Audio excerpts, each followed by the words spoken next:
Todd, welcome. So you're in Scottsdale or Phoenix, I guess, Yeah. today? I always say I'm in Phoenix, Arizona. I don't live in Phoenix. I live in Scottsdale, but I don't know. I think whatever. I feel like it's all one area. And Kyle, I gotta dump this off my mind. Is this okay, real quick? Sure. You just said something that is so important, and I'm afraid people might miss it. And I know that this group is well above average, right? This is a way above average. The bar has been raised with your mastermind, with your inner circle, and I appreciate that. And I'm humbled and honored to jump on here. But you just said something that has to be captured, and you just said it in conversation. You said, I go back, and you said, I listen to these podcasts sometimes 3 or 4 times.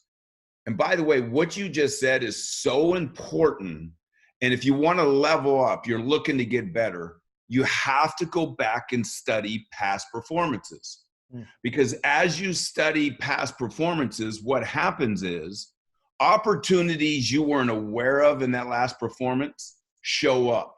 Points show up. If I'm listening to something, I reflect, and everything for me is always kind of going back to an athletic career. But I don't know about you guys, and I'm not a Patriots fan, but I got to tell you, I became a Tom Brady fan, and here's why. Because I was interested in someone willing to raise the bar and compete against himself. Like that really gravitated. I gravitated towards Tom Brady, and like I said, I don't think I've rooted for the Patriots ever. It's not like I'm a Patriots fan, but I love the fact that he continued to raise the bar. He just kept thinking about, how can I get better, and how can I raise the bar? How can I win more championships? Never got comfortable in his success, which is why I gravitated towards him. But what Kyle just said is exactly one of Tom Brady's formulas. And it's a formula that I had in my baseball career that I've carried into my business career, and I've carried into my life, especially when I reflect on a failure. Study your past performances, because as you study these past performances, is opportunity shows up that we couldn't see in the middle of our performance. So think about Tom Brady. If you watch him after it's 4th down, whatever they score, it doesn't matter whatever happened on the field while he was on the field. When he leaves the field, he goes to the exact same place every time, sits next to his quarterback coach, and what's he do? He gets an iPad, and what's he do with the iPad? He's looking at all the plays that he was just in. And he starts to, by doing this, he's seeing things the defense is doing that he didn't recognize on the field. He's also seeing opportunities with his receiver, some of his receivers that he might not have witnessed when he was going to war, when he was in action. So I will just tell you, the reason I wanted to bring this up is because, Kyle, you just said, I go back and I listen to these things, and I'm the editor, and I listen to them 3 or 4 times. See, you're studying past performances. And that is, by the way, if you want to level up, if you don't, and I'm sure this group, everyone studies their past performances, but I'm just trying to make a note of it but in case you don't, and in case you don't take that principle, that trait, that ritual, in case you don't take it serious, if in fact you want to level up, that's going to help you level up. And you're not going to believe how much clarity and awareness studying past performances is going to create. Love All that. right, Kyle, it's off my chest. Whew. Thank you, Todd. And I'm going to play off that a little bit, but first I'm going to introduce you. So for those that don't know, Todd, 15-year Major League Baseball player, 3 World Series championships. He's a speaker. He's an author. This is a phenomenal book. Phenomenal. I'm not just saying that. It's not a fluff book. This is 9-point system for major league achievement, relentless success. Do it. And Todd is the real deal, and we met a while back. He was a Jim Rohn fan. He wanted me to coach him, so we spent time together at my house. And I've been part of some of his events. He's been part of mine. And the thing I love about Todd, and you just saw it, he has such a passion for what he does. This isn't just an ex-athlete trying to ride on his laurels. I mean, you made some pretty big money in the major leagues. You signed some big contracts. You played with some of the best players, but you came out of that and you just have always looked for that next thing to conquer. And we're going to dig a little bit, although we did a 2-hour podcast. So I'm going to try and not rehash a lot of that because you can go so many levels, but you just exemplified your passion to make a difference, to really make progress. And so I congratulate you for that. Thank you, sir.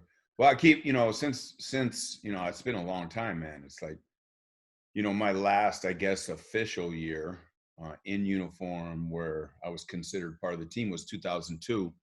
Retired after that. I retired because, I was one of those guys that retired that didn't believe that I still had something in the tank. Actually, it was the opposite of that. Is I realized I'd left it all out on the field. I'd gone through a bunch of injuries and a bunch of setbacks, and through those setbacks, kept trying to make comebacks.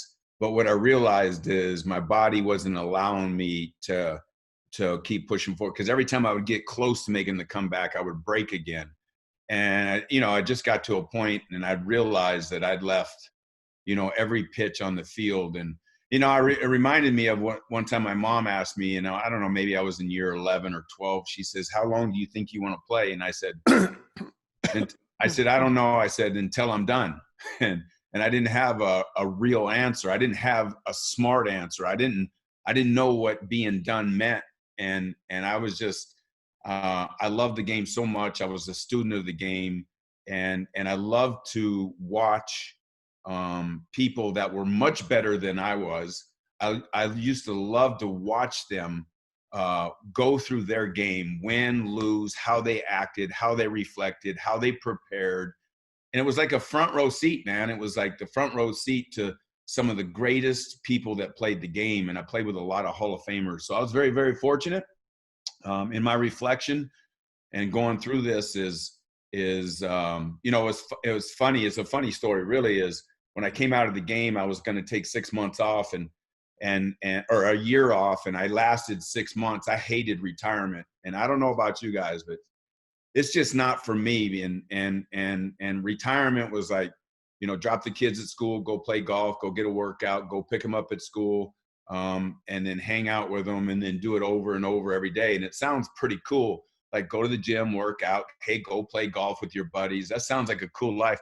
Man, I was in a place of like, who am I? And, and I was only 37 years old at the time, retired. And I was like, man. So, I went to work and I built an asset management team at Merrill Lynch. And then I launched my own hedge fund, and we did some marketing deals, and we started building companies. And we were like everyone else, 2008, 2009, got taken to my knees. And I'm so grateful. I look back on that time, and you guys were talking about failure a minute ago. That was the greatest blessing. Losing a fortune was a blessing.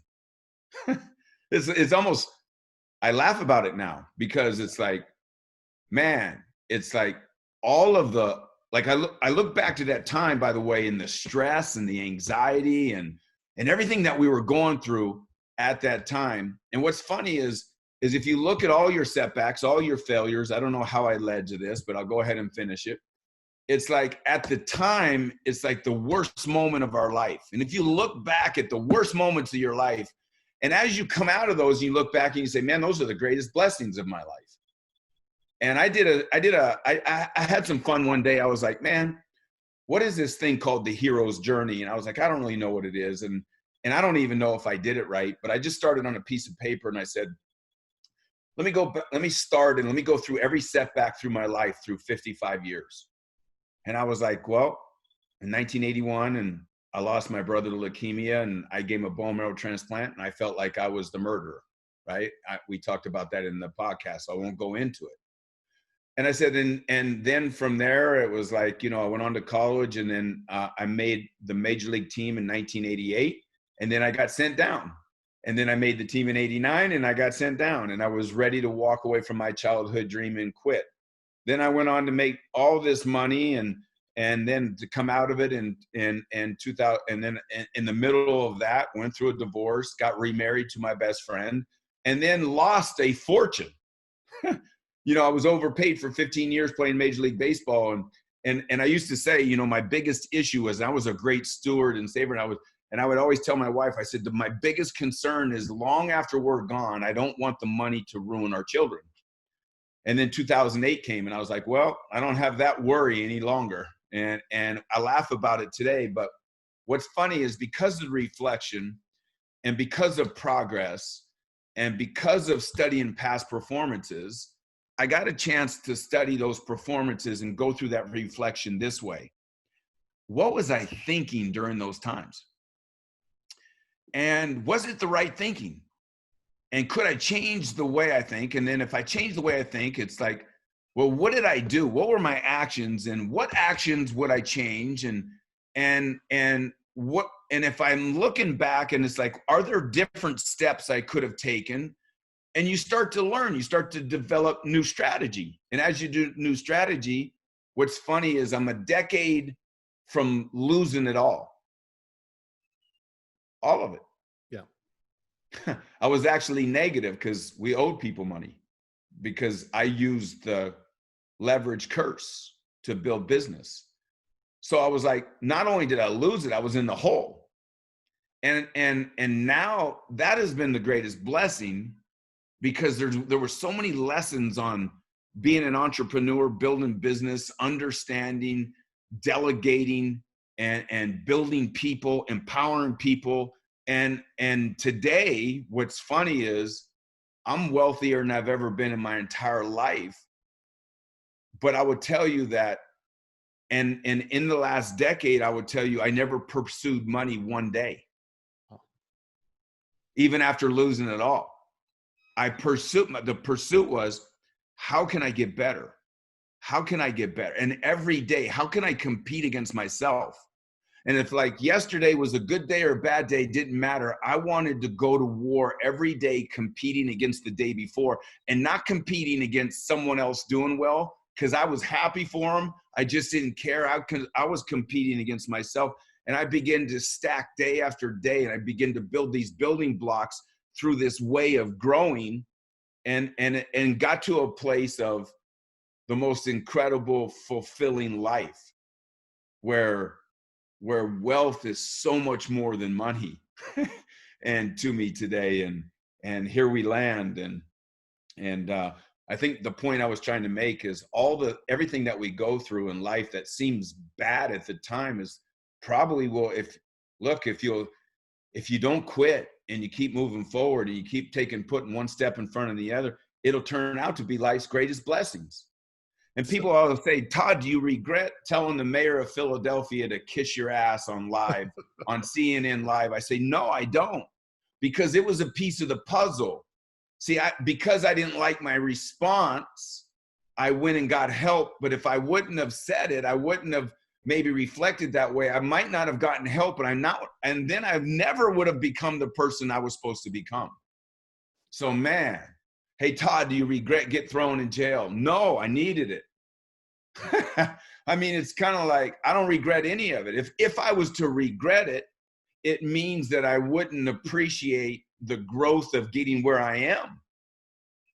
So listen, the problem with me is I'll go on tangents. So no, this is good. This is good, brother. Out anytime you want. Before the podcast we did, I had asked you, I said, Todd, is there anything off limits? Because you had kind of a storied past. And then I knew about, after retiring from baseball, multimillionaire, you did lose it. I didn't know you lost everything. I knew you'd lost a lot when you got in the stock market and had a big company, big thriving company. And you said, no, ask me anything. And so I so appreciated that. And, failure, it's so cliche-ish, but this is real to you. And I can tell you when I lost everything, and then I built it back even, much, much bigger than before. And those are the scary moments. So again, if we really put it in perspective, $42 million contract, you're set for life, and then you go lose it all. That's not an easy place to be. but that probably had you go dig deeper. It's like, okay, I can't let that happen, right? Here I'm this privileged almost, even though you weren't, but you were given athletic ability. Yeah. But you had to outwork everyone. You had your dad, Mel Stottlemyre, who played with Mickey Mantle, all the incredible New York Yankees. And we talk about that on the podcast. And you as a kid got to go to the stadium. So you had this incredible background. You made this amazing amount of money and then you lost it. And you're saying today, you're better than you were even at your best time. That's incredible. So I'm going to continue a little bit on this theme of, on the podcast, you said, when you got sent down to the minors and you thought you might be done. And what happened when it was on the other side of that, when you came back, and then that's when you had your incredible major league career and played for World Series champions, World Series manager, or Hall of Fame managers, Hall of Fame players. That gave you faith to know in any future situation, no matter how dire it looks, you're going to succeed. And I think that's powerful. So can you talk a little bit about that? Yeah. So, and look, everything I pursue, I don't succeed, but everything I pursue, I understand that there's an opportunity for success. So I tell people, I say, the struggle's guaranteed. It's real and it's guaranteed. You're going to go through it. If you don't think you're going to struggle, man, you're living in la la land, right? We're going to struggle and we're going to go through struggles. The question is will you make it through the struggle? And at a time in 1989, I was struggling and I just got sent down for the second time. And I didn't know. I couldn't see a future. And it was the first time in my life I couldn't see the future in Major League Baseball. Up until that point, I had great vision. The reason I had great vision is because I inherited my father's life. See, growing up, I was going to Yankee Stadium every day with him. I went to work with my dad. I put on my Yankee uniform on. See, the possibility of following in my father's footsteps, the possibility of playing Major League Baseball, my environment said it was possible. See, I was blessed.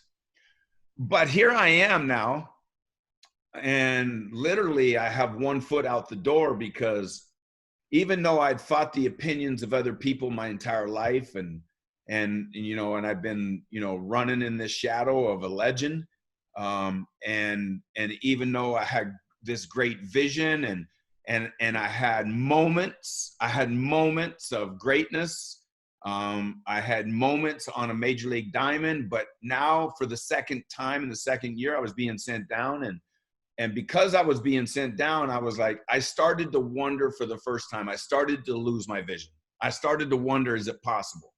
And I had the thought, like, even if I make it back, will I ever be good enough to stay? See, my vision was clouded. My circumstances were starting to take over. And what I realized in this, and I had made this drive from Toronto to Syracuse, and it was a battle, man. Should I just go home? Should I continue? And I was playing the game with myself, but my current circumstances were starting to win out against my vision. It was starting to be where my focus was going. My focus was going, all those people that said I wasn't like my father, are they beginning to be right? Am I the one that's wrong? And let me tell you, it was a tough night. But when I pulled into Syracuse and the sun was coming up, I made a decision. And it's probably one of the greatest. It was most impactful. It's one of my most impactful decisions. I made the decision to go all in. And if I wouldn't have made the decision to go all in, and I would have walked away at that moment, when I talk about it, I would have missed out on, the tens of millions of dollars, not really that important. I would have missed out on playing with Hall of Fame teammates and Hall of Fame managers. I would have missed out on 3 world championships. I would have missed out on a 15-year Major League Baseball career. The thing I would have missed out on most is that dreams do come true. I would have missed that in my life, that dreams are possible. It's okay to dream huge, but I would have lost it. I mean, think about how many parents are telling kids today, laughing at their dreams. telling people, think about how many dream stealers come up with a big idea and I can find you 10 critics fast, right? And it's like, what if I would have become one of the critics because my dream wasn't no longer possible? But I realized something that even the more I study that moment, because I'm a studier, I'm a studier. All right.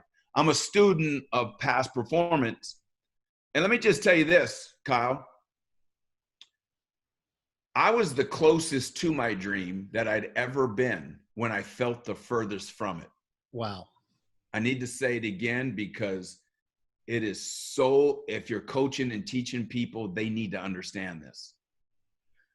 When the time where you feel the furthest from your dream just might be the time you're closest for you. It was for me. I was ready to walk away.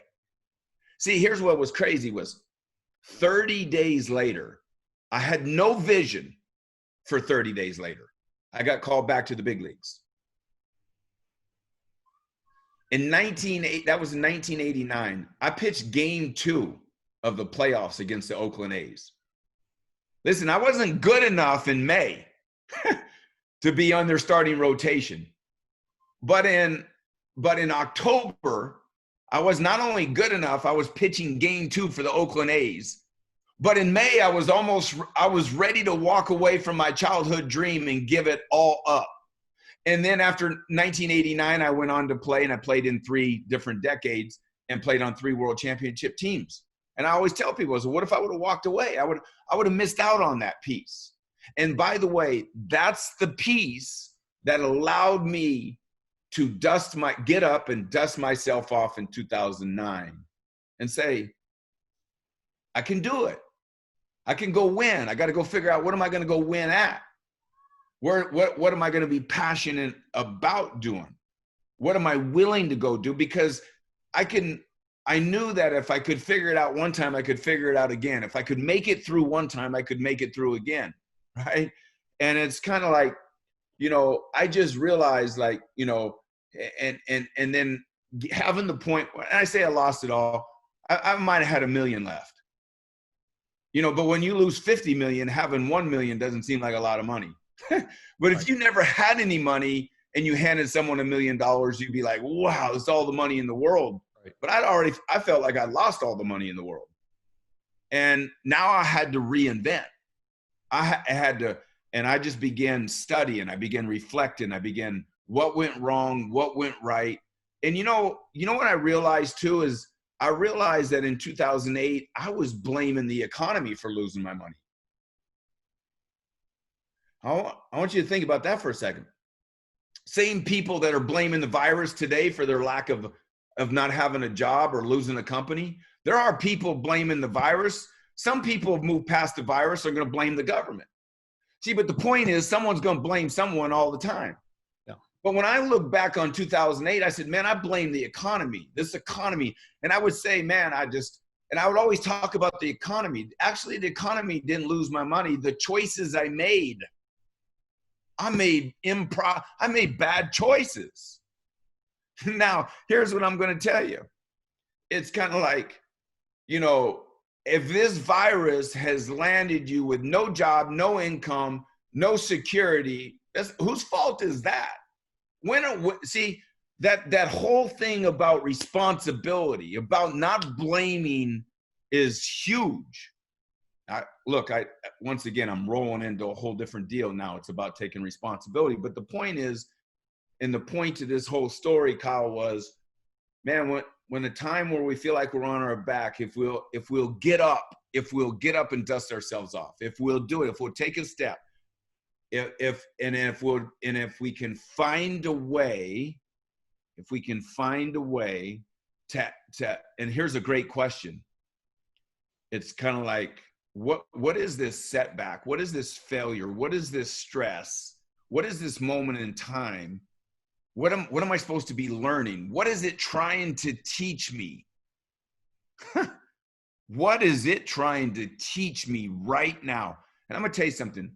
If you can create an awareness field around those and around great questions and quality questions, man, you'll start giving yourself incredible answers. As you give yourself incredible answers and you create this clarity and this awareness, don't you think you'd make different choices? And don't you think if you'd make different choices, you possibly ultimately over time would probably get some different results? And I found out that when I studied failure, I'm like, if I have more clarity, and I would say, well, if I would have made that choice, what kind of result would I possibly have gotten by making those choices? And I'm like, wow, if you do make better choices, you do get better rewards, or you did get better, whatever. So. Love that. We have Glenn Morshower on tomorrow. He was part of the show 24 and part of the Transformer movies, been in 100 films. Incredible philosopher. And he was on one of our calls and he talked about remembering. And he's like, it's important when things are tough to remember the truth. And again, you've had these fork in the road times, but you get to remember you overcame it. You get to remember the qualities that helped you get through it. And sometimes we have to borrow from other people's times, that they made it through. And, we didn't really go into the whole story, right? And it's on the podcast, but your dad had even said, Todd, you're not good enough to be in the majors right now. And he was telling you the truth and you had to go back and reevaluate. I do want to ask you another baseball story, but it's really a mentoring story and a life lesson story. And I want to get to the current day, but I was really impressed when you talked about the influence Dave Stewart had on you when he came to the team, or you went to the A's, or I don't know if he came to you or you went to him, or Toronto or wherever it was, but the influence he had on you as a young pitcher. I mean, it was crazy. First of all, it was like, I was my first handful of years in Major League Baseball, I was very emotional, and my emotions would show up during my performance, and I would take it too far where this will to win would go too far. And because it would go too far, it would sometimes cause us to lose the game. Too emotional. And my dad one winter, he said to me, Todd, he says, you really need to watch this guy, Dave Stewart. And he says, because you have the talent he has, and he's a 4-time 20-game winner. And he gave me somebody to watch. He gave me an example of someone to watch that I had the potential to be the type of pitcher that he was currently at that time. So Dave Stewart, was so funny, is he was mentoring me long before we'd ever met, because I was watching him. And the thing that jumps out to my mind real quick when I say that is, who's watching you, and who are you mentoring today that you're not even aware you're mentoring them, but it's about the way you're living your life. It's so important. I always say people are watching, whether you think they're not, you're being watched. If you make a post on social media, are you okay at coming out on the New York Times? All right, let me not get too caught here, but let me stop and just say that. And then Dave Stewart becomes my teammate a couple years later. And I will never forget the first day of spring training, he put his arm around me and he said to me, and he gravitated towards me, and that was the most unbelievable thing. But it's like, put his arm around me and he said, Todd, and this is the first day of spring training, what kind of year are you going to have? I was like, wow. I mean, I hadn't even thought about it. I had no plan to have a big year. I wasn't forecasting anything. And he says, listen, Todd, because he could tell I had no response, was like, doesn't have a response. He said, and here's what he said to me. He said, listen to me, I'm going to have a great year, but that's not going to be enough. I need you to have a great year too. Isn't that leadership? See, he didn't just care about himself. He cared about me also doing well and having a great year, because if we both had great years, the team had a better chance of winning that year. And he needed to make sure I was going to have a great year. He also taught me the power of visualization. And I talk about it, how we went on this run after the first day of spring training, And all I could think about is, how far is this guy going to run? And, you know, he's 10 years my senior or whatever it was. And here he is, I'm running with my mentor, and he's quiet. We're sweating bullets, Dunedin, Florida, sweat's pouring off of us, the humidity. And my mind is like, man, when's this guy going to turn around? I'm dying, right? He finally turns around. We get back to the stadium. We're walking inside the stadium gates, and he says, Todd, he says, can I ask you a question? I said, yeah. He says, what were you thinking about on that run? I was like, caught. I was caught. I said, man, you want the truth? He says, yeah, of course. I said, the truth is, I said, I was just wondering how far you were going to run, because I was dying. I couldn't wait for you to turn, because the further you ran, I knew we had to run all the way back. And he laughed. He got the biggest kick out of it. And as we're walking in now into the locker room, and, you know, sweat's pouring off of us, I had the courage to say, Dave, can I ask you a question? He says, yeah. He said, I said, what were you thinking? He says, man, I'm glad you asked, Todd. He said, on every stride, he said, I was seeing myself make the perfect pitch to major league hitters. I was seeing myself get them out. I was seeing myself win games. During that whole run, I was visualizing the season. He said, you see, Todd, I'm going to have a great year. And I was like, wow. I was blown away. And the reason I was blown away is because, man, we were both starting pitchers, but he was at a whole different level. He was at a level I hadn't even never thought about. And I would tell you that if looking back, and of all the lessons of him taking me under his wing, and he's probably the most important person in my entire career. And because, you know, he really helped me become the best version of myself, mentally and physically, and not just mentally and physically, but emotionally. And, you know, there's a lot of energy sources at work there. You got mental energy, you got the emotional energy, you got the physical energy. And if you take those three energies, they all interconnect. And if your emotional energy is out of balance, your mental energy is going to be out of balance, which means your physical energy is going to be out of balance, which means you're not going to perform at the highest level. And Dave was helping me become a performer at the highest level. He was so important to me, Kyle, so important.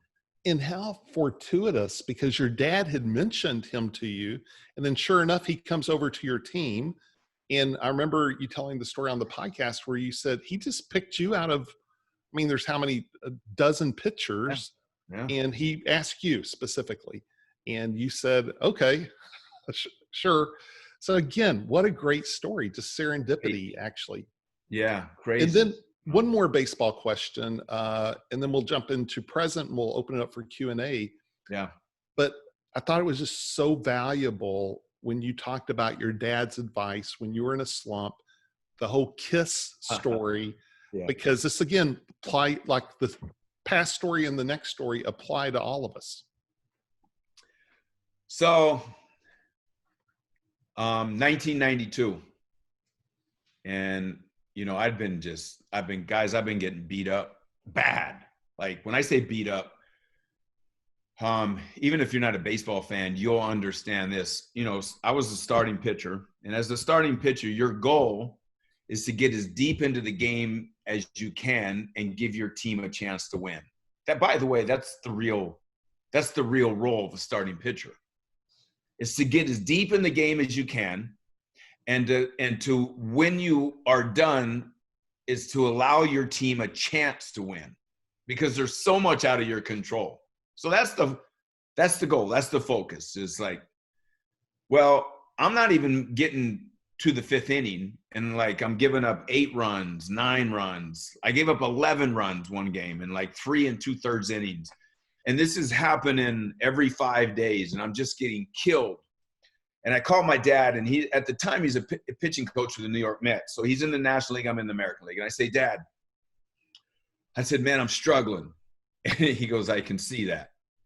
And he goes, I've been watching you, man. He goes, on ESPN. I said, yeah, Dad. I said, you know, Dad, I said, when I make a good pitch, you know, they're finding a way to, it's like they're fighting it off and they're still getting the ball into the outfield grass for base hits. And then when I make a bad pitch, guys are hitting balls off the wall and they're hitting them over the wall. It's like it's like it doesn't matter. It's like I can't win. And here he said to me, he says, well, actually, I've watched some of your film and I don't see you making many good pitches. And I was like, wow.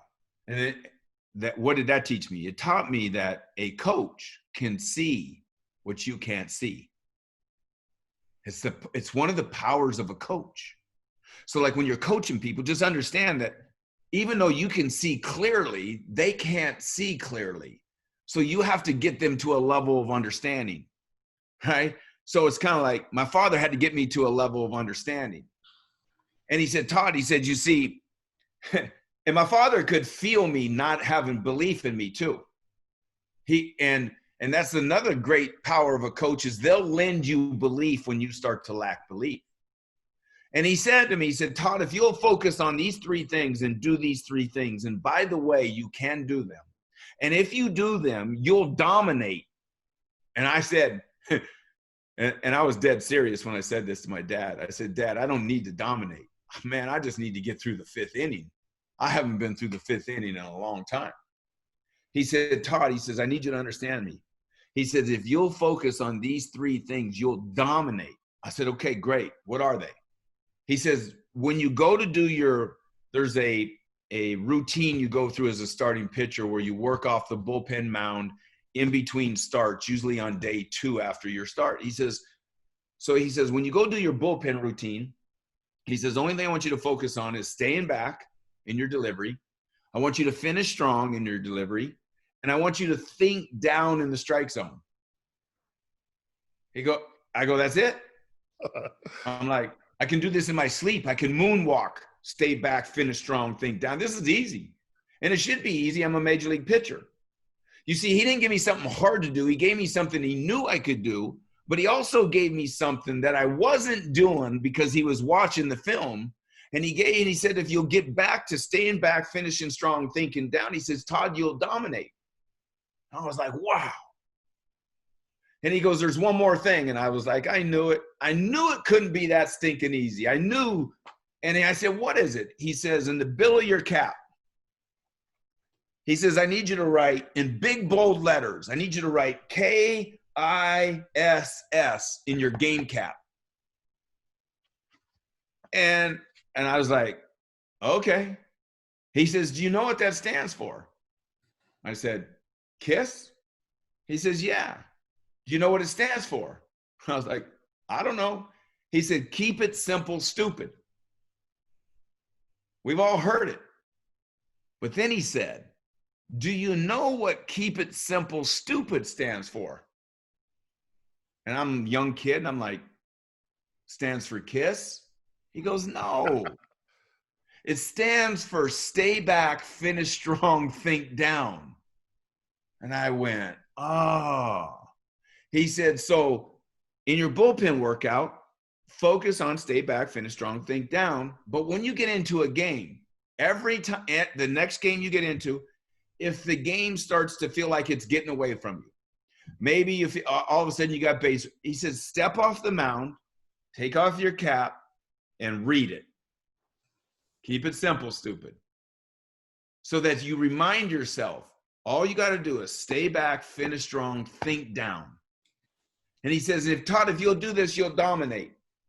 And I'm like, okay. And because I trusted him so much, I was like, I'm all in. And this is it. This is all I'm going to focus on. My next start was against the Chicago White Sox in Comiskey Park. The first hit I gave up in the game was in the 8th inning, and it was the only hit I gave up. It's the best game I ever threw in Major League Baseball. I almost threw a no-hitter. Wow. I won 9-0. I give up a hit in the 8th, and I think about it. Now, what does stay back, finish strong, think down mean to you guys? Probably not much, but it's the principle of success of what it means. Whatever you do, whatever your skills, craft is, whatever your business is, whatever you're pursuing, you need to find 3 things.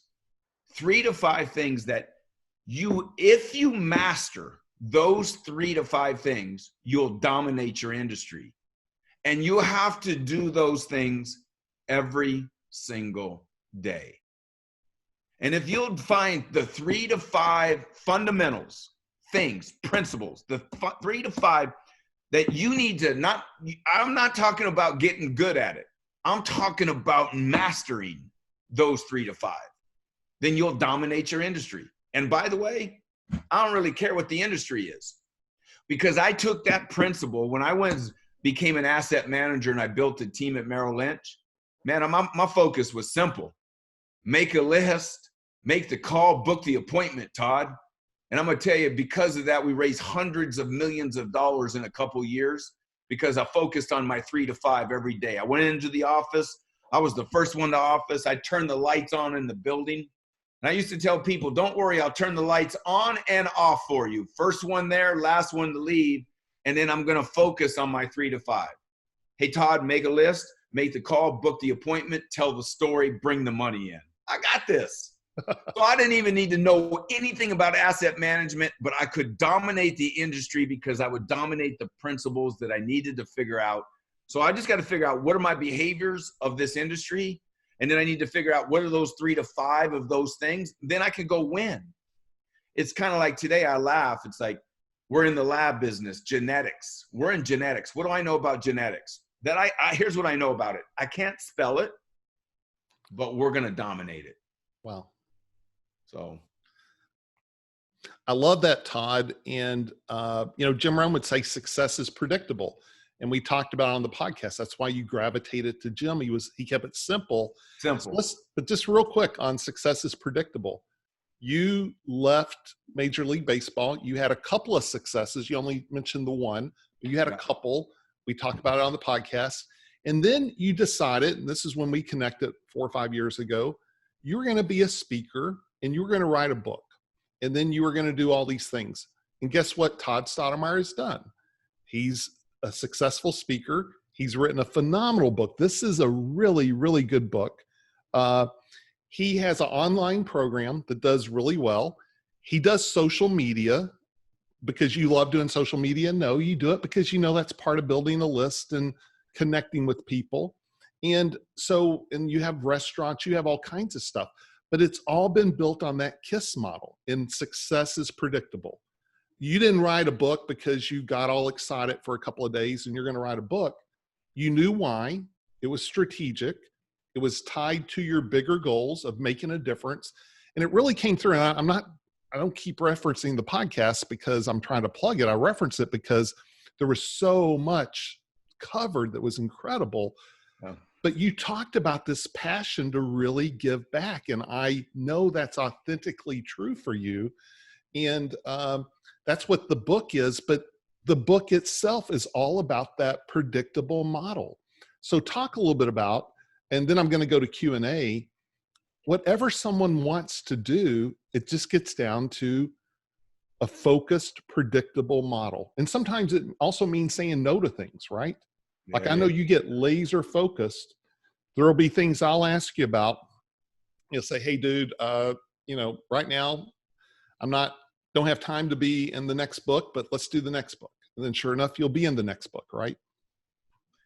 Yeah. So you said a number of things there is like, there's a focus. Someone's called it, what do they call it? Maybe getting in the zone. Well, you have a whole time management system about the zone. Yeah. And so important. And if I had to relay it to something today, it's like, think about all the distractions this virus has created. And when you have distractions, right? And then it starts to steal your focus. And I don't know who said it. One of you famous guys, Kyle, said, whatever you focus on grows.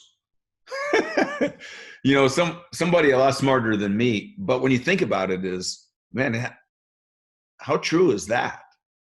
That there's so much truth in that. And so with what is stealing your focus, or where does your focus have you going, right? And you know, we would get and I think back to baseball, and it's like, you know, and I've kind of carried this through, and it's like, well, I'll give you an example. When my father was alive, you could stand behind my father and get right in his ear, and you could yell something, and if he was watching TV, he couldn't hear you. And it's not because of his ears. It was because of his focus, his attention. Like if he was focused on something, like you literally had to get in front of him and like, hey, because it was a practice in his career and getting focused. But by the way, this focus out of athletics, without it, it's hard to perform at the highest level. And I'm talking about the type of focus where bombs can go off in the next room and you don't hear them.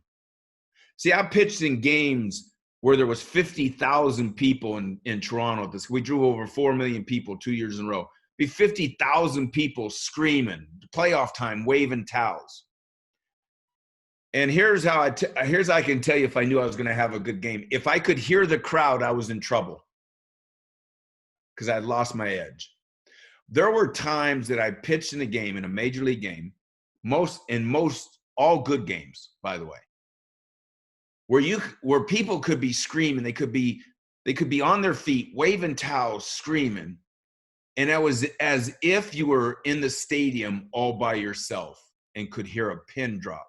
Your focus and clarity and your attention on what it is that you need to do is like, there's so much energy around that literally it doesn't matter what's going on in the rest of the world. You can't hear it and it doesn't distract you, right? See, distractions from our focus bring us into a window of uncertainty of now we don't even know what to do next. But this focus in this, you know, I tell people, I go, look, and I'm kind of all over the map here but I want to say this is like, I believe 100%, by the way, that you can automate success. Like 100%, I believe you can automate it. Matter of fact, and I know it's true because we have automated success before. See, whatever, you got to figure out what are those few things, and I was talking about them before, and if they become automated, they become a thread of who you are, then success follows whatever those things are, or the result of those things. So let's face it, if they're good behaviors, good results are going to come from good behaviors. Good results come from good habits, right? A habit is something we do without having to think about it. You know, and I like to use brush your teeth. You want to automate something. Think about it.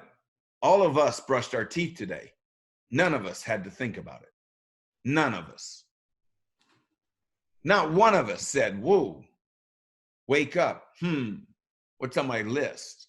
Oh, got to go brush my teeth. It just happened. It became, brushing your teeth became automatic to you in your life. By the way, that's a habit. That's an actionable habit. And now it's automatic. So you can take whatever good habit you want to develop, and if you develop it and it becomes a thread of who you are, where you do it without thinking about it, you've just automated whatever level of success those habits and behaviors will allow you. You've automated it. I used to say covering first base, ball hit to the first baseman or second or to the right side of the field, pitcher has to break to first base. He has to hit his angles. He has to be ready to catch the ball because it's his job to get to first base. Let me tell you something. If Ricky Henderson hits a ball to our first baseman in the hole, and you have to think through what I just said, he's already past first base before I even took a step. See, that it has to be, we say instinct. No, has to be automatic. Ball hit to the right side, no thought, you just break.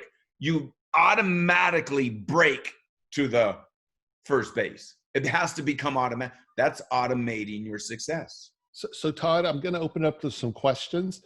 And if you guys don't have questions, I have plenty more for Todd. There's so much gold here. But Sophia, you said you have a question. Go ahead and ask it. Unmute yourself and go ahead and ask. I do. Thank you. Hi, Todd. Thank you so much for being here today. Appreciate it. Yeah, of course. How are you? I'm doing very well. Thank you. My question is for my niece and my nephew.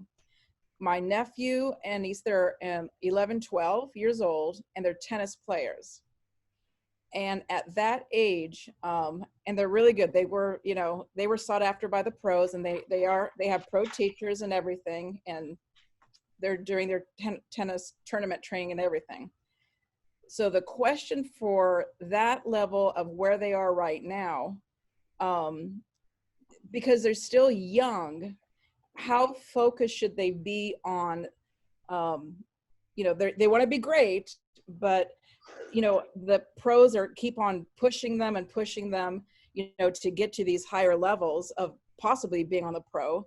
But my nephew has stated, he loves tennis and it's easy. I mean, it really is effortless for him, but he practices to get better. And so he can play against the varsity team in Highland Park over here. And he's top notch, but he's not quite sure. He feels kind of a little bit of that pressure of, I don't know that I want to do this after college as a pro. So how would you suggest to guide him with the right language? Because I keep teaching him to, hey, you don't have to make final decisions right now. You're still young, and he does explore other things. So, he does have other things that he loves, but that direction, I want to use the right language so that way he doesn't feel any, outside pressure, because there's going to be. Man. Yeah, because I have friends that went down this route, and then, you get injured, and then.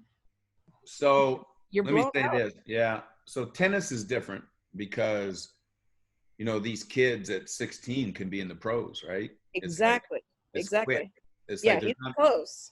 Like when I was 16, I wasn't even thought of as far as so it was because I developed later. It's like I had to grow into my talent per se. But, success, don't forget, success is a game of reps, number one, right? Mm-hmm. Yes. So it sounds like they're doing the reps. But here's the thing. I would empower and encourage them to dream and to be themselves. Yes. See, my father he never, not one time, ever said to us, let's go play baseball. Okay. Never, by the way. Okay. Matter of fact, I can't remember one time where my dad said, hey, do you guys want to go play catch or you want to go to the park? Not once. Wow. It was always us saying, come on, Dad, let's go. See, and all he did was encourage and empower. Matter of fact, I remember I was about 14, 15 years old, and my dad came to one of our games, and we were walking out of the stadium, and my dad said, hey, man, he said to my brother and I, did you guys have fun today? I'm like, yeah. And here's what my father said. It didn't look like it. Okay. And we were like, what do you mean? He says, look, if you guys don't want to play baseball, don't play. Like, it should be fun. Yep. Like at 12 and 13, the game and the sport should be fun. Working out, by the way, and practicing the game, it should also be fun. Yep. I know it's work. It should be so much fun they want to go do it. It shouldn't be a parent saying, hey, you have to go do it. Exactly. And they do. I'll give you an example. Not many people forced to play the piano ever became musicians. Exactly.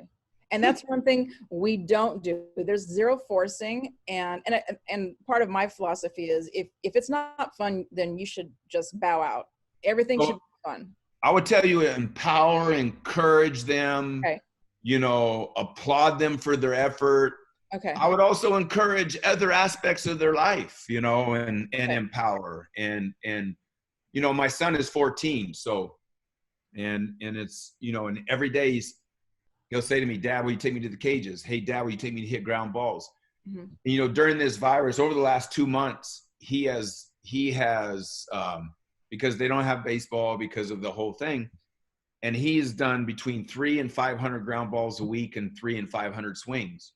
Wow. Okay. And I haven't encouraged any of it. As a matter of fact, he said to me, Dad, will you take me to the cages today? I said, yeah, whatever you want. See, because he wants to go. Exactly. So I would be like, I would encourage him and it's kind of like, I'll give you something else just because the youth is like, so like about a week ago, my son he was getting frustrated in practice. He was getting frustrated. And I walked up to him it was just me and him. He was practicing. And I said, what's wrong? He said, man, he was frustrated. He said, I'm frustrated. I said, man, and I looked at him and I smiled. I said, I bet you're glad it's not a game right now. And he kind of stopped. He says, what do you mean? I said, this is the time to be frustrated, son. This is the time to do the work. This is the time to figure it out. And I go, look, if your practices are harder, and your practices will be harder, and if they are, the games will be easier. I said, the game shouldn't be harder and the practice be easier.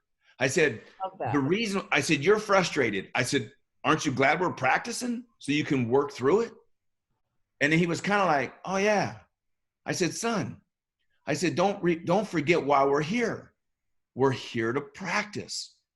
And we're practicing because like we're working at your skills so that you get better. If you were great in practice, what would we work at to get better at? Perfect.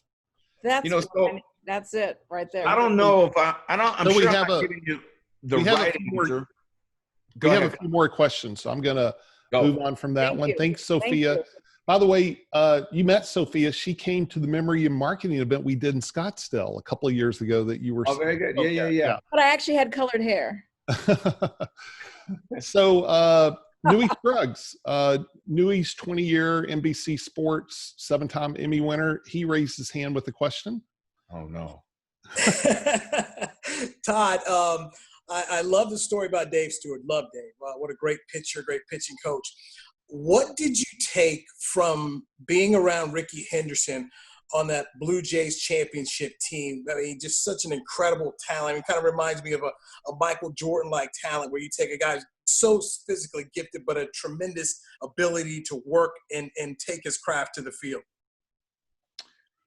Wow, that guy, he's special, man. Whew. He was on your St. Louis team too, right? Or Oakland? I played with him in Oakland for a year, and I played with him in Toronto. I got to share a story with you in Oakland because it blew me away. So Rickey was on the disabled list, and I don't know what it was for, hamstring maybe, or I don't recall what it was. This is 1995. He was on the disabled list, and while he was on the disabled list, he never took batting practice, not one time. Not one time, by the way. And they activated him off the disabled list on a game that I was the starting pitcher of. And it was his first game back, and they were going to be like, he was just going to kind of work his way back into shape at the major league level. Okay. Or not work back into shape, but get back into swing of things. So Rickey, during my game, and by the way, I don't like Rickey Henderson. I love Rickey Henderson. And if you listen to Rickey talk, you might prejudge his intelligence. I'm going to tell you something. Rickey Henderson is brilliant. Like when I say he's brilliant, he's brilliant. Now, but let me talk about this day real quick. I pitch. I don't know, maybe ninth inning. I just finished the ninth inning, and the score is tied. Now I'm out of the game. It's the bottom of the ninth inning, and I'm walking up the stairs in the Coliseum. They got the staircase up to the locker room. Okay, so in the Oakland Coliseum, and here comes Rickey. Rickey's got his helmet on. He's got his bat. And as he's walking by me, because they had to call up into the locker room, get him out of the locker room. And La Russa, they called him up and said, hey, man, you're hitting in the ninth. And Ricky comes, he's coming down the stairs, and we're crossing one another. And Ricky goes, hey, bro, I got you. And I'm like, all right. I'm thinking, yeah, great. And I'm go up to the locker room. They're going to put, they put ice on. They do the thing the starting pitcher does. But here's what's funny. He hasn't faced in 14 days. He hasn't seen one live pitch. He hasn't no batting practice. Ricky stands in at the plate at the bottom of the ninth. First pitch hits a home run into left field. And I was like, wow, this guy is Superman. Like, you want to talk about, and I could never, when I faced him, I had the hardest time facing this guy. But this guy had you mentioned kind of like Michael Jordan. This guy, when I'm going to tell you something, Ricky Henderson had the ability that if he believed he was going to get a base hit, he was going to get a hit. If he believed he was going to go up there and go deep, he was going to go deep. He could back all of his words and all of his thoughts. He could back it all up with his talent. He was so talented and so gifted. I remember 1989, we were playing against the A's in the playoffs. I was with the Blue Jays. And let me tell you something. He stole the show in the 1989 playoffs. If you go back and look at that series, he was the MVP. But when we would, as a pitcher, if you walked him, he would do his little bat flip, pull his jersey, tap his helmet. He would look at our catcher and he'd say, I'll see you in a minute. He'd go down to first base. He'd steal second. He'd get to second. He'd steal third. Someone would hit a pop flyer ground ball. Ricky Henderson would score. He was just unbelievable. I feel blessed that I got a chance to be his teammate. He did the neatest thing for me. At his last day, we were teammates in Oakland, 95, the last game we're in Anaheim. He took his jersey off and signed the back of the number, and handed me his jersey. And Ricky was one of those guys, when I was pitching, man, he'd dive all over the field. We developed a really cool friendship. And like I say, I don't like Ricky Henderson. I love that guy. I'd have taken a bullet for him. So I appreciate the question. Wow. Todd, I got another one here. Oh. When you're playing and you're able to call your father, how much of it is this is dad, and how much of it is this is a guy who's played at the highest level with some of the greatest Hall of Fame teammates who knows his stuff? When I called dad for advice about the game, it was never calling dad. It was always calling the guy I trusted the most, that I knew I could count on him. And I'll tell you, the thing that I'll tell you about my father was that, he was dad when he needed to be dad. He was coach when he needed to be coach. He was our mentor when he needed to be our mentor, but he was also our best friend. And he could separate all those different times of needs with us. But, my father, when he passed away, the world said great things about him.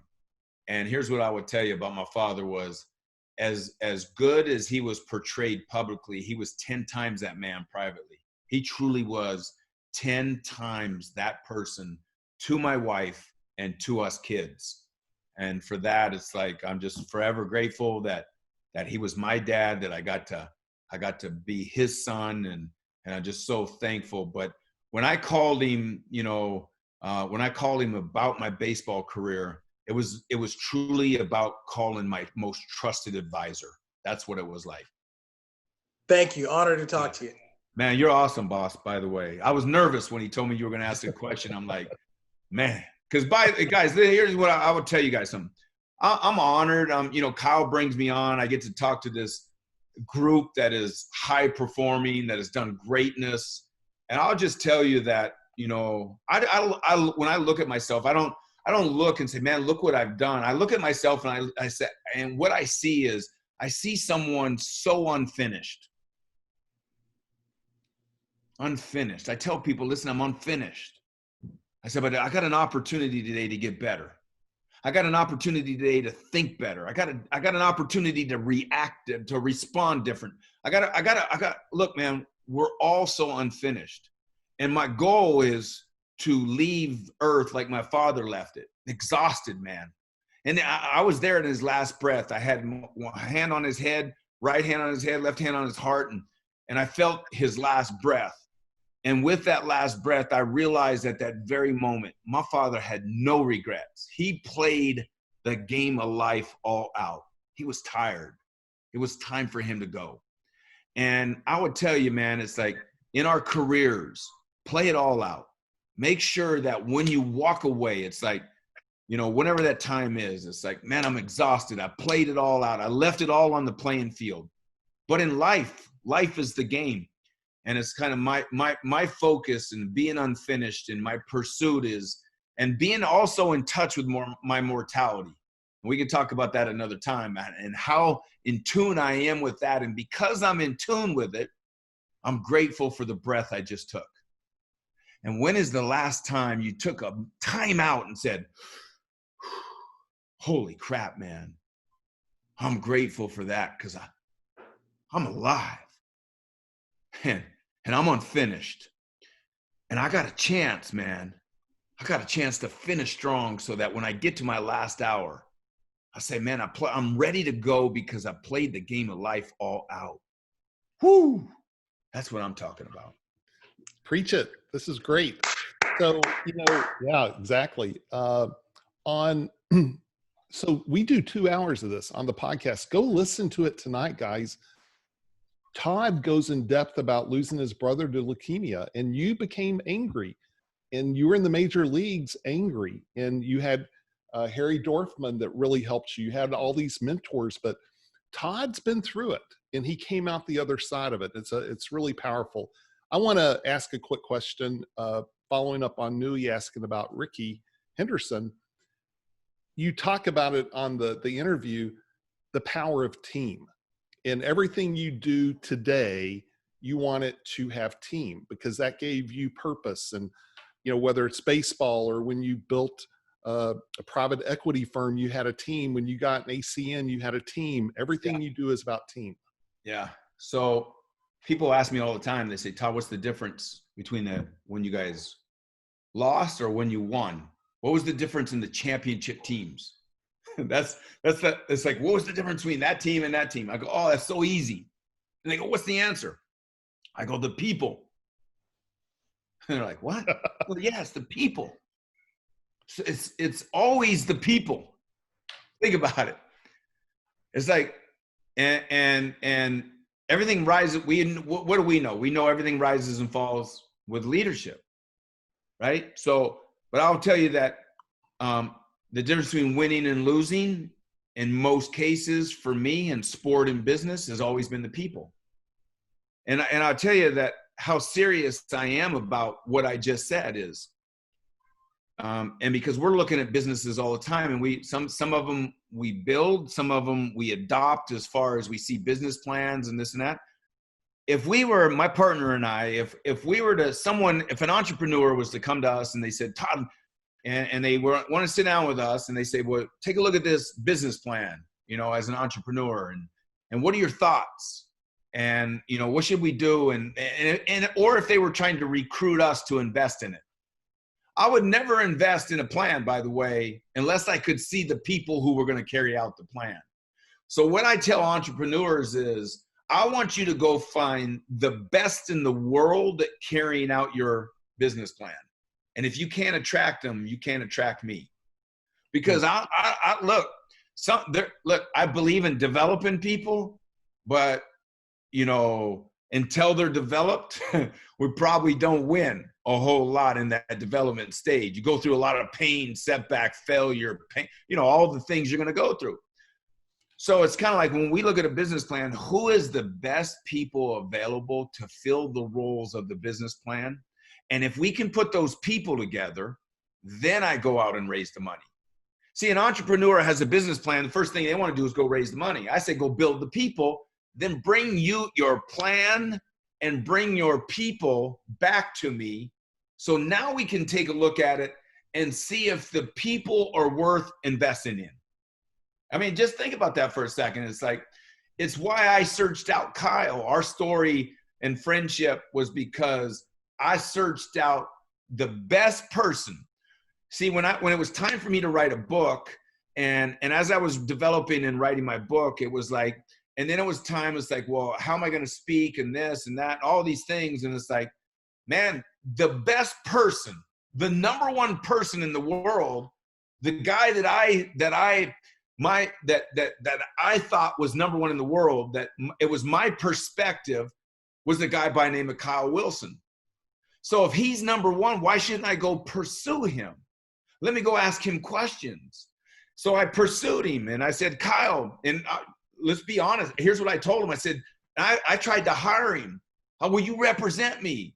Will you do for me what you did for Jim? And he was like, are you crazy? You know, no. But he was like, listen, Todd. And he says, well, and we had this conversation. It's like, how do I attract you to help me? And he says, well, why don't you come to my house? I'm like, where do you live? He goes, I live in Dallas. I'm like, oh, okay. I live in Phoenix. I'm like, okay, when can I come? And we booked a time and I flew to Dallas and I said, Kyle, I said, you know, we sat down and we're going through this and I wanted to learn. I wanted to learn from who? I didn't want to learn from the second best because I was afraid of what the second best didn't know of what the first best, the number one guy knew. So I want to go to the best guy. So Kyle, teach me. Tell me about what you did with Jim Rohn. Tell me about your guys' partnership. Tell me about the years. Tell me about the setbacks. Tell me about the struggles. What is it that I need to know in this industry? It's, ladies and gentlemen, it's the people. And Kyle, then I remember he invited me to stay at his house. I was like, wow, Kyle Wilson, man. And you know, what's funny, and I told Kyle this, I said, Kyle, I said, I was a big fan of Jim Rohn, but he doesn't know this. I was a big fan of Kyle Wilson because if you go back through some of Jim Rohn's plans, it's like Kyle Wilson was on stage. And I was like, man, look at this guy. And then to get to know him and to get mentored by him and it was like unbelievable. But it was like, look, it was the people. It's like, hey, I'm not going to go learn how to play shortstop from someone that's a pitcher. I want to go to the best shortstop.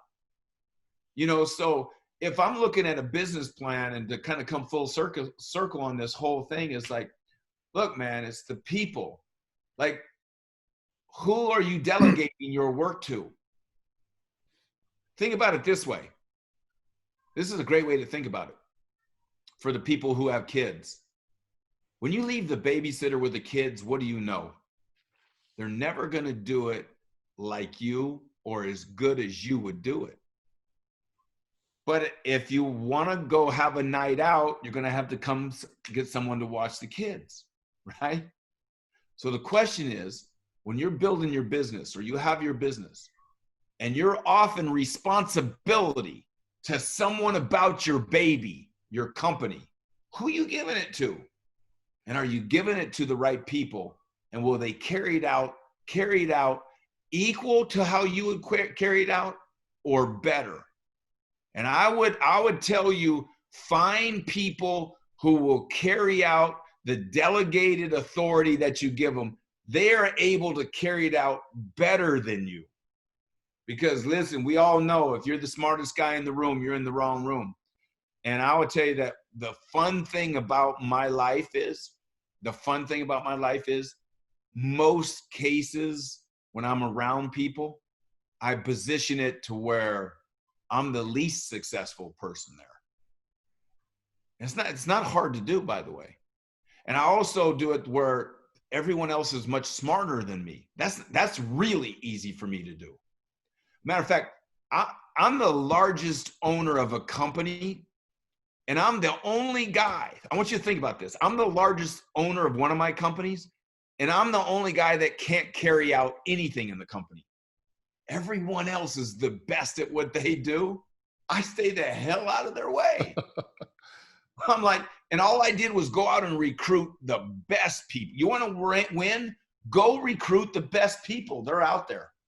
All right, I beat this. I love that, Todd. And it's almost like when someone's making a movie, they don't just go get people. You know, they wait for the director, they wait for the producer. And sometimes you have to just wait. You know, sometimes it's like you've got the idea, you've got everything, but you haven't attracted the right team or the right people. And to go try and push and make that happen, I've just learned I don't do that. I don't go, I've had like almost all my success of having the great people come to me has been just by being patient, being intentional, putting it out there. And then over time, I attract the right people, right? But just being willing to say, I'd rather attract the right person. If I put ads out to the marketplace, I'm saying, who wants to work with me, right? I want people that are mind, body, heart, and soul and have the talent. So it's all those little pieces. Hey, there's a couple more questions. You've been very generous with your time, Todd. This has been amazing. So I know Ethel had a question and Diana had a question. Yeah. If you guys want to, Ethel, real quick, if you want to unmute yourself, or I can ask it for you, either way. Can you hear me? I thought Yes. I unmuted myself. Hi, Todd. Thank you. Hello, how are you? I'm good. My question was, when and how did you begin to believe in yourself? And then you talked about wealth at the beginning, not being just money. Could you elaborate a little bit more on how you see wealth now as opposed to when you saw it before? First up, yeah, I'll answer the second part because it's so simple. I'm a big believer in that my health is my wealth, my development, my personal mastery, that there's wealth in that study. There's wealth in my relationships, there's wealth in my family. So I look at wealth, that money just being literally one form of it. And by the way, I don't just say it, I live that, man. And I mean, look, I know there's a lot of cliche out there. There's a lot of great memes people can post on, you know, it's like on Facebook, you know, it's kind of like it's like, you know, people say all the time, you know, I've heard speakers on stage that you become like 5 of the people you hang out with the most. And then I go watch who they hang out with. I'm like, man, you don't really practice what you preach. It was like, but it sure sounded good. And then you'll see like people will say like, you know, about being grateful, but they're intentionally not grateful every single day. And I got to tell you, man, I learned something so powerful about intentionally being grateful every day. So there's so much, when I think of wealth, you know, money is important. I like to make lots of money, man. We build companies but I'm motivated by, you know, I don't pursue money though. So I don't pursue it. I pursue whatever we're doing, becoming the best we can every single day and trying to get better. And then the money always follows that. And the money follows it because of what Jim Rohn said. It's like you want to have more opportunity, become more valuable. So there's so much wealth in what we know, what we understand, what we do, what we practice, what our routines are, what our rituals are. Man, that's wealth. And it's like family and being present with your spouse, dating your spouse. That's wealth. I mean, we dated think about it. We were recruiting our spouse prior to getting married. The question is, do you continue to recruit and date your spouse? If not, here's what I would tell you. Whatever we don't feed dies. You don't feed your relationships, they die. You don't feed your personal development, your mind dies. I mean, can you even imagine not learning and getting better? I mean, look, I can only teach today what I know, but tomorrow I got a new training because I'm going to learn something between now and then. But I'm not going to just go learn it. I'm not just going to go study it. I'm going to go try it.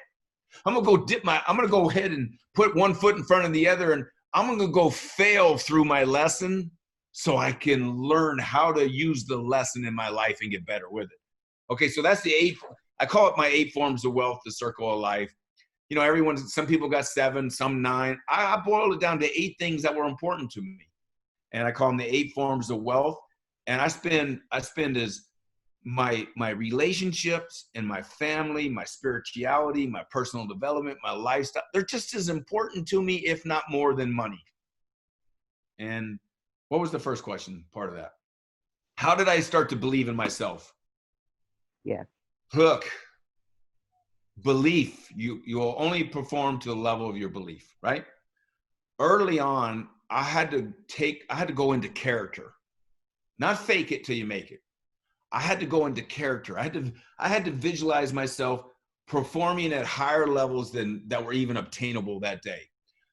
By the way, we could talk about this for hours. And there's so many tools and tactics that I've gotten along the way. I would tell you that I believe, this is what I believe. I believe you build belief by measuring progress.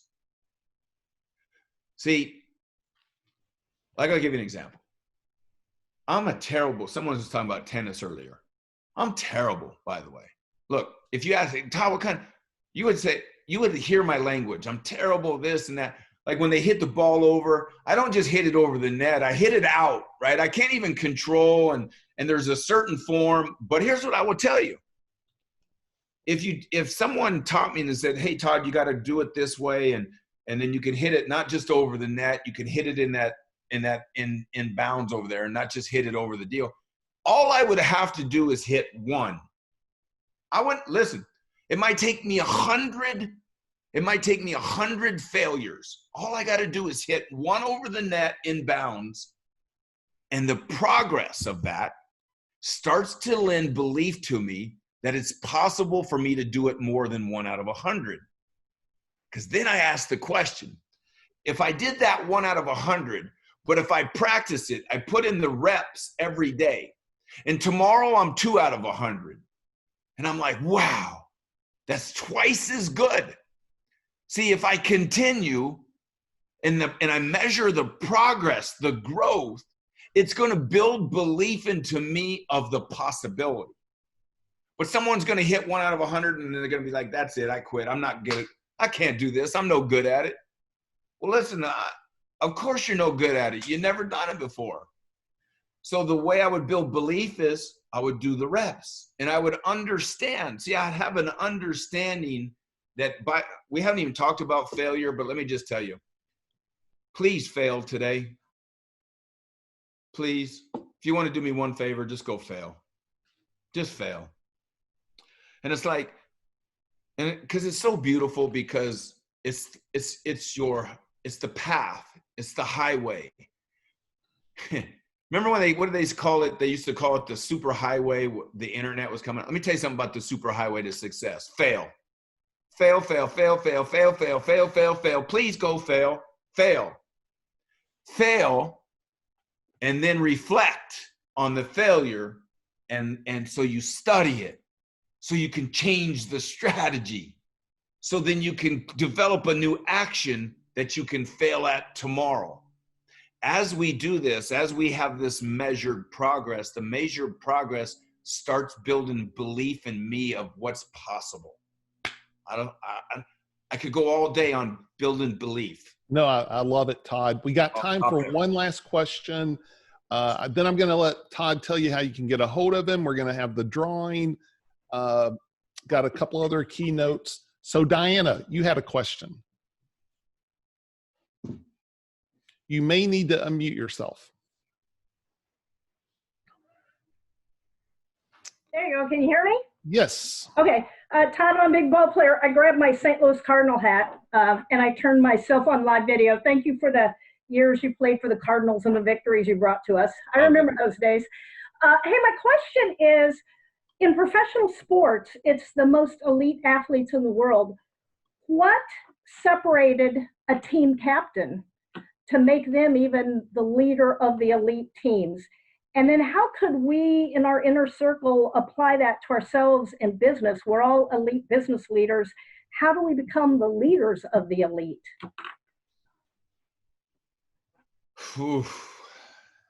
Look, I don't want to make anything up, and because I'm not that guy. I'm like, So how you become the captain of the team is the team recognizes that person as the captain. So how do you become the captain? Now we go back into the Jim Rohn days. You become more valuable. right? And it's like those team captains, it's not like they showed up and declared themselves the team captain. It was they became the team captain because they attracted the team captain title based on not only what they said, but what they did. They became that. They became that person. They became the lead. So it's kind of like, you know, the team captain is like a form of leadership, right? But it's also a title, okay?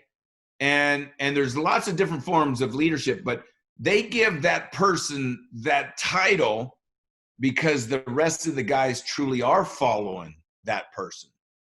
They really do. That person really does lead by example. So it's not always like, I know it looks like it's always the best player. And a lot of times it is the best player because for the right reasons. I mean, look, I'll give you an example. You want to become better. You want to become more valuable. You want to become the leader. I have something that you have to watch. Okay? Are you ready? Yep. Did you mute her? Nope. Are you ready? I'm sorry, I was muted. I am ready. Okay, are you ready? Now, will you promise me, before I give you the answer, do you trust me enough to send you to the right place? Yes. Okay, you ready? You have to watch, but not just watch. You have to study, but not just study. You have to journal, and then you have to apply. The Last Dance. Listen to me. The Last Dance will teach you everything you need to know about leadership. Watching the story of Michael Jordan and his teammates and Phil Jackson and that bull run and the stories behind the stories. I'm going to tell you now, here's what I want you to watch for.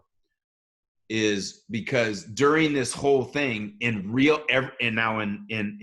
today's life, they'll show different sections where they'll put the TV and the microphone on Michael Jordan today and have him respond to those days.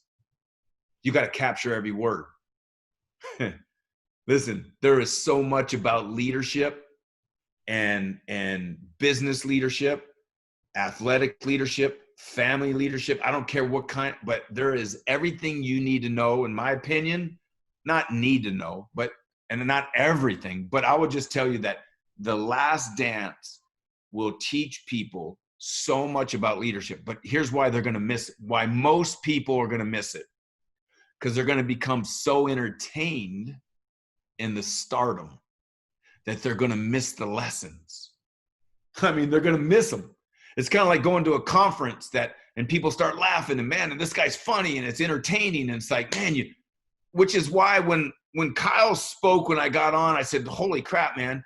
He just said he watches those things 3 or 4 times. I'm like, that he just gave us a lesson for every single one of us. And he wasn't even trying to give us a lesson because he breathes. The leadership is a thread of who Kyle Wilson is. So it's kind of like when he speaks, I got to be like, damn, that was a good one.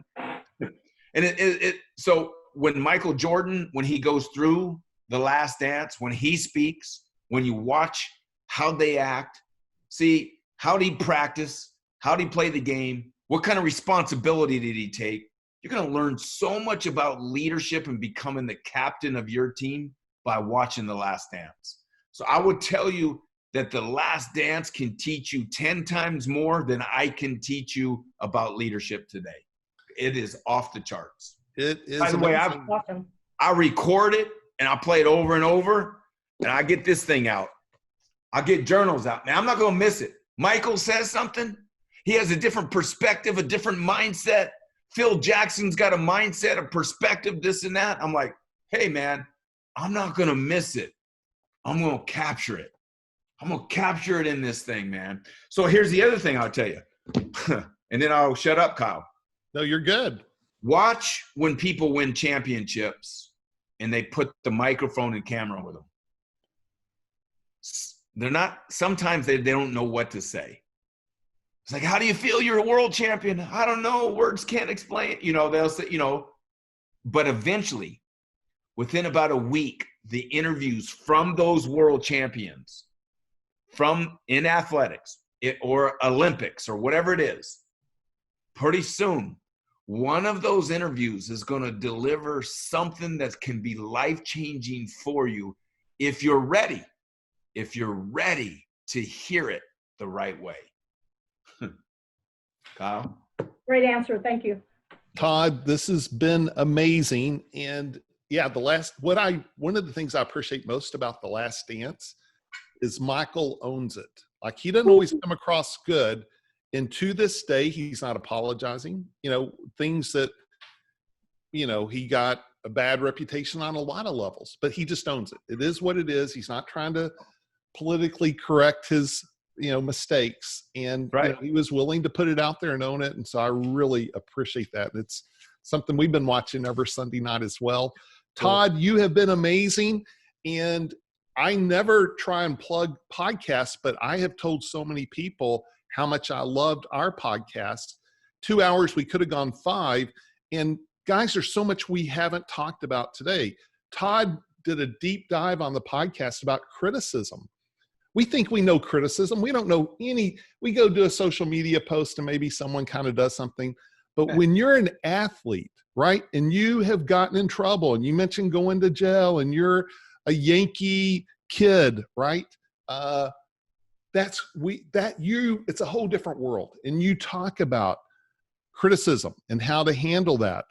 You talked about gratitude, not just cliche gratitude, but you really live a life of gratitude. And you share so many lessons. So I encourage people over the next month. It's Success Habits of Super Achievers. I got Todd, I got Darren, Denis Waitley, Ron White, Nui Scruggs, Robert Helms. Got Mark Victor Hansen coming out, Brian Tracy, Les Brown next week, Seth Mosley. And Todd, yours is right up there as one of my favorites. So really. Well, you're doing something that the world should be applauding, right? And not because, and look, you just named all those people, and it's like, I kind of like, what the hell am I doing? Why is he interviewing me? It's like, he's got all this greatness, but man, I got to tell you something. It's like, what a gift that you're giving all of us. All these different interviews and these great people that, not me, those people, all the other people you mentioned, but it's like, what a gift to get perspective, to get understanding, to be able to learn, to get inside of them and to get their perspective. Well, you just nailed it. I call it wisdom. That's the goal. The goal is, if I could sit down with, 2 hours with Jim Rohn and pull his wisdom, not the public talk, but how he would look at the war, how he would look at COVID, how he would look at, other people he's worked with, personal stuff, family stuff, the stuff you would never hear. And I think whoever would want to hear that's who I'm doing my podcast for.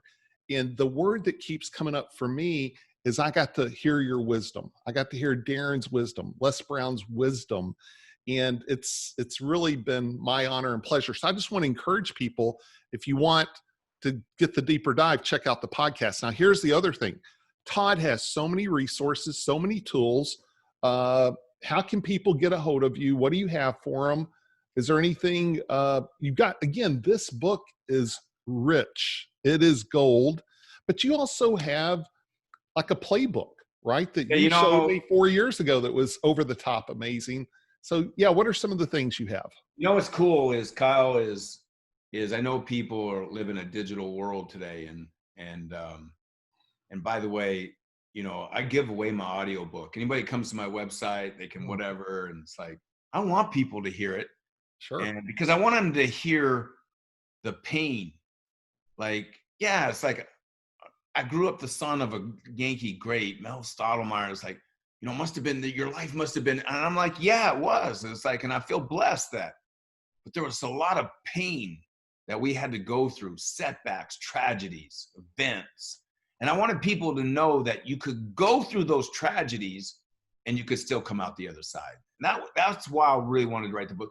But anyways, we give away the audiobook. And then because it's a digital world, I took that playbook you know, the 9-step, the planner, the Sunday game sheet, the measurement system. You know, you can look, if you're not measuring, if you're not daily reflecting and looking at, you're not really, you know, you're not performing. If you got to measure. So I have a measurement system. I have a Sunday game sheet. I have the calendar, and we just made it digital. Like literally, I just sent it to my mailing list today, first time. So we finally made it digital, so people from their iPhones, iPads, computers, you can fill it in.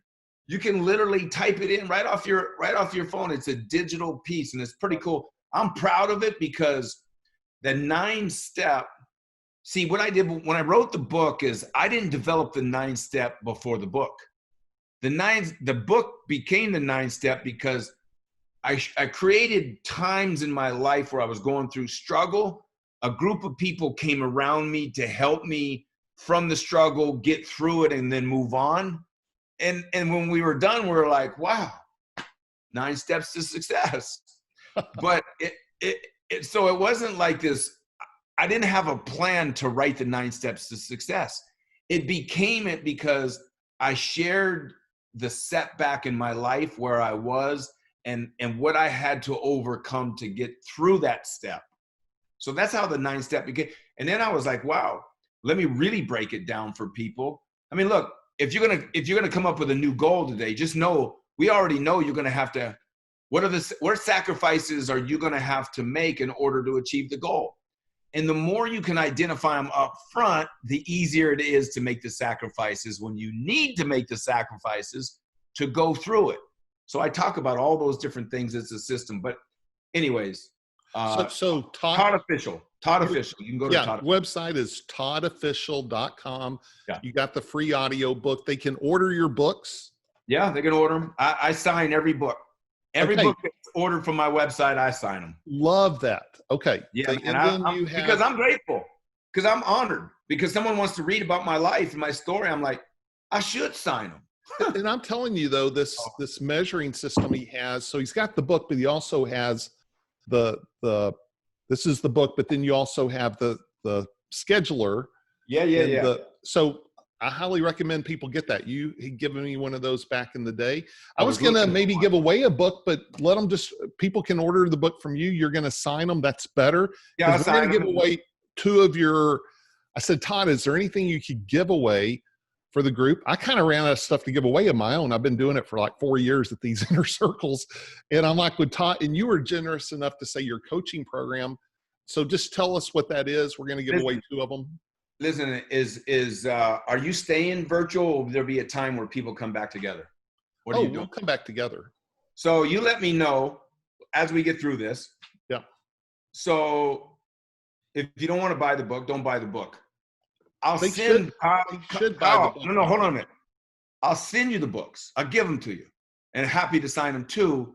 So you let me know sometime in the inner circle. You tell me how many books, and just hold me to that, by the way. Okay. That's number 1. Number 2, if you want to buy the book, great. I appreciate it, of course, and I'll sign them. And then the audiobooks for free. And then the success planner, I call it the Relentless Success, your planner. It's a success system. We have it in a physical deal, but the digital is just now there. I have some cool hats that say "Don't quit." That's always fun.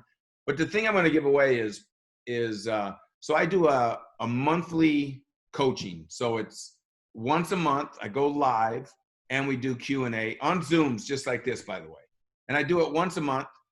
And what's funny is I never know what I'm going to teach month to month, because it's kind of like wherever we are in the world and my growth and what I'm learning too, so that I can also help and apply. And so I'm going to give 2 of those away for free for the year. So it's 12 months of it. And here's the coolness of it. Like there's over 20, 30 trainings already in there. So whoever gets them is not only going to get the next 12 months, they're going to get the last 20 to 30 months that I've done. Okay. So they can have it all.